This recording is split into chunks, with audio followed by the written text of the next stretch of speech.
In today's video, we're checking out the InterContinental Thalasso. One big favor before we dive in is to give this video a thumbs up and subscribe if you like content like this. Thalasso is the 5-star resort from the IHG group in Bora Bora. It's the older sister property to Le Moana, which we covered earlier in the Bora Bora series. Not much has changed except maybe the prices for food and excursions, which are probably more expensive now.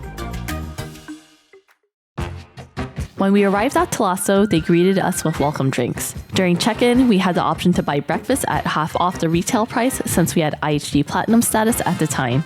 Keep watching to see the breakfast spread later in the video. The room wasn't ready yet, and they checked us into a temporary day room where we could store our stuff, refresh, or get some rest while we waited for the room. The day room was pretty simple. It had a bathroom with a shower and a spacious living room area with a bench. When the room was ready, they took us on a buggy tour of the property. We received a complimentary upgrade to an Overwater Bungalow since occupancy was low. I read that it's harder to get a free upgrade to the Overwater rooms these days, and you'll likely need to pay an upgrade fee. It is a diamond overwater villa. There's a mountain view over there, and then you can see the rest of the ocean over here.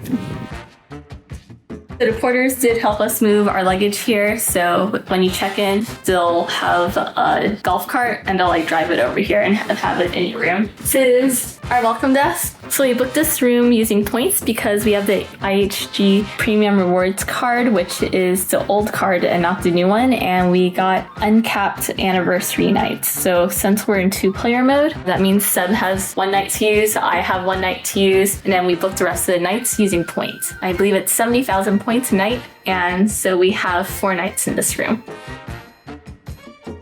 This is our private swimming pool, and by swimming, I mean lagoon. So the water is pretty deep side of the resort. It's 3 to 10 meters, so it's basically 10 feet deep, which is pretty deep. And I'm not the best swimmer. We'll definitely have some floaties out. And then over there, you can see where the property line is. So they advise us not to go past the lines because it's shared space, so you could get hit by a boat or a jet ski, and that would just be really unfortunate. So don't pass that line. Over here are the luxury suites. I believe they're for 3 to 4 people. Don't quote me on that, but I guess it's bigger and you have the best view because you basically see the giant mountain and no other bungalows are around you to disturb you. Oh, and then there's the shower here. So after you finish swimming in the lagoon, just shower and rinse off. This right here is probably my favorite part of the room. Cool thing is that this actually opens and you can request fish food from the concierge up to 2 packs per day. So 1 per person, technically 2 per room if you have 2 people staying there. And they said that sharks, stingrays, and also fish will pass by to eat the fish food. So it kind of reminds me of the book Crazy Rich Asians, where the guy walks in and he's like, wait, you have a giant shark tank in the middle of your living room? This is my giant shark tank in the middle of my living room. So there's that. Over here is a mini fridge that's probably overpriced and we're not going to use it at all. This is the complimentary 1-liter bottle of water per day. Nespresso, it is here, but it's not free, so Sebastian, don't drink it. This is the complimentary coffee. In here is also wine, it is not free.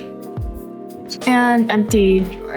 There's a TV here in case you get bored, and DVDs are available if you request them through the concierge desk. But apparently flying a drone here is highly illegal on this Motu. So the general manager told us that there will be hefty fines if we fly a drone. So we're not flying a drone. At this specific Motu, mostly because it's too close to the airport. And you have to inform the airport before you fly it and tell them the route. And they're like, we just don't want people dealing with that. This is the bed. One cool thing is that you can request what kind of pillows you want. So you can request better pillows and boost down pillows or memory foam pillows. So these are all the different type of pillows you can request. Welcome to my giant walk-in closet. So you can put all your clothes in here, hang up whatever you like, shoes. Oh, life vests are here. I will definitely be utilizing these because I suck at swimming. So there's that. And if you turn the other way, this is the toilet.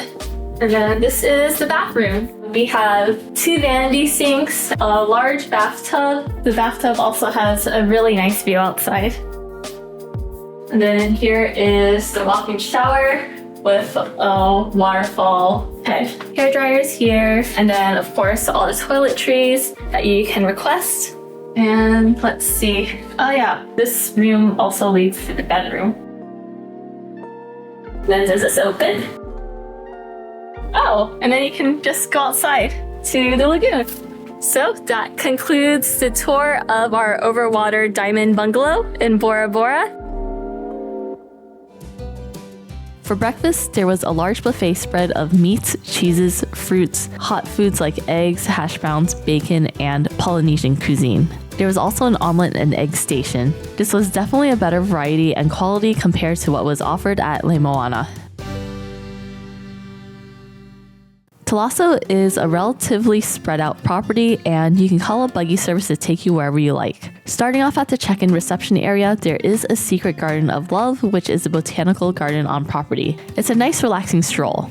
There's an outdoor pool with amazing views of the mountain. Sometimes there are demonstrations by the pool, like how to open a coconut or how to make a hat from palm tree leaves. Throughout the day, they'll have fresh towel service. If for some reason you bring your own floaty like we did, they'll help you inflate it. However, if you want to borrow rope to keep it at your bungalow, it is a $100 deposit. We probably won't be bringing large floaties in the future since most resorts these days have a few on hand. The fitness center was small but had different ellipticals and weight machines. If you need a break during the day, there are usually free apples and water. The beach area has cute hammocks and lounge chairs. You can borrow stand-up paddle boards and snorkel gear from the dive center. If you don't want to swim in the ocean, there's a lagoon on property where you can snorkel and see some fish and coral. This is also where the chapel is. If you want to book excursions, you can book them at the concierge lounge and they'll arrange everything for you. And there's also a pool table here. The food on property is a bit pricey. If you plan to eat dinner at any of the restaurants in Thalasso, I would budget at least $100 per person, and that's not including drinks. On the first night, we had light snacks at the beach bar, which consisted of tapas. Each food item was around $7. We ordered calamari and salmon crostini. Portions were really small, and it was just okay, which didn't give us the confidence to splurge at the main restaurants. We opted to try some local restaurants instead. We heard good things about Bloody Mary's, which was an iconic restaurant on the main island. They have a complimentary shuttle service from Le Moana. As of publishing this video, Bloody Mary's is temporarily closed for renovations and are building a Bloody Mary's hotel. Check their websites for updates if it's on your list. The restaurant was a nice concept where you can pick the cuts of raw seafood or meat from a bar, and they'll weigh and cook it for you according to your preferences. We ordered tuna sashimi and 2 fish main entrees. Prices were about $30 to $40 at the time, which was reasonable. I think the food was just okay. If I had a choice between dining at Bloody Mary's and the St. Regis, I'd definitely choose the St. Regis. If you're on a budget, then I would probably dine at Le Moana since meals are more reasonable there compared to Thalasso. Some of the excursions we booked included pickup and drop off at Le Moana, so we did have an opportunity to try the happy hour menu. It was buy one get one free. Sub really likes coconuts and I enjoyed a daiquiri.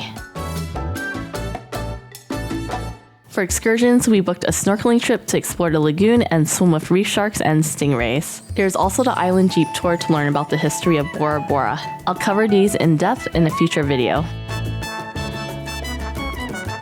Overall, I think Thalasso is a more intimate experience since the property isn't that big compared to the St. Regis or the Conrad, which we'll cover in the next video. Service was great and the staff was attentive. Dining options are limited if you're on a budget, but the local restaurants will pick you up. If you made it this far in the video, leave a unicorn emoji in the comments below and I'll try to heart and respond.